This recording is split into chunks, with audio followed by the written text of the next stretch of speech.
Hi friends, welcome to my Odisha reporters YouTube channel. Friends, आज video को आपण मानक स्वागत करुच्ची। तो चलो डेरी न करी से वीडियो को स्टार्ट करिबा। 6 कोटी लोकंको पटिला राशन कार्ड एमानंकु आ मिलिबनी चाउल। देशर प्रत्येक राज्य यही व्यवस्था को लागू करिसंती। साधारण बंटन अंतर्गत समस्त राशन कार्डधारी उपभोक्ता को आधार कार्ड सह लिंक करा जाइछि।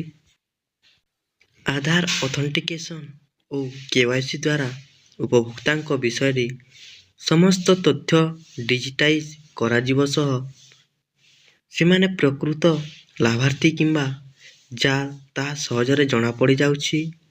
वर्तमान देश रे 80.6 कोटी उपभोक्ता अछंती एही व्यवस्था अधीन रे।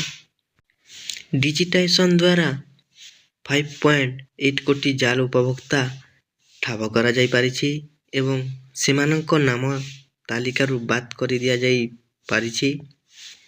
एहा फलरे प्रकृत उपभोक्ता साधारण बंटन अधीनस्थ सुविधा पाई पारुछंती एवं राजस्व अपचय बंद होई पारिछि। केंद्र खाद्य मंत्रालय तथ्य अनुसार देशव्यापी 20.4 कोटी राशन कार्ड को डिजिटाइज करा जाई पारिछि।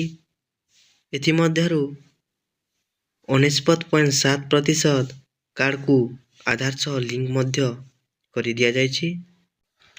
बायोमेट्रिक ऑथेंटिकेशन द्वारा सेमानक 98.7% कार्डधारी वैधता जांच करा सरिछि।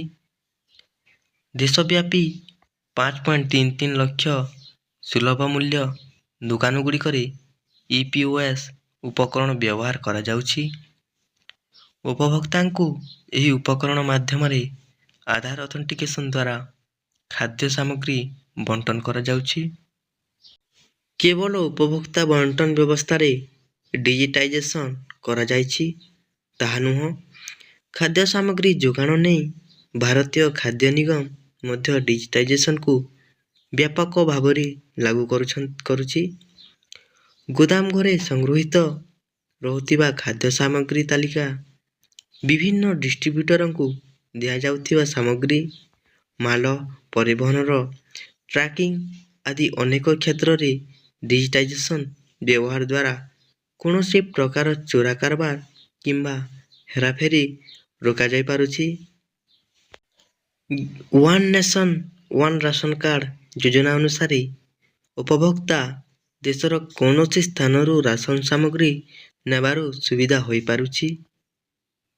यह द्वारा देश रे खाद्य सुरक्षा व्यवस्था बेस मजबूत होई पारिछि एवं जाल उपभोक्ता को ठाब करी तालिकारु बाद दिया जाई पारिछि। तो फ्रेंड्स, आपन को जदि एमिति वीडियो एमिति खबर सुनबा को भल लागुछि ताहेले मो चैनल को दया करी सब्सक्राइब करनेबे आउ सब्सक्राइब करिकी शेयर टी कर देबे। और जो माने मो चैनल को शेयर करछंती एवं वीडियो को शेयर करछंती तांको मु दिल रु धन्यवाद जणाउछि।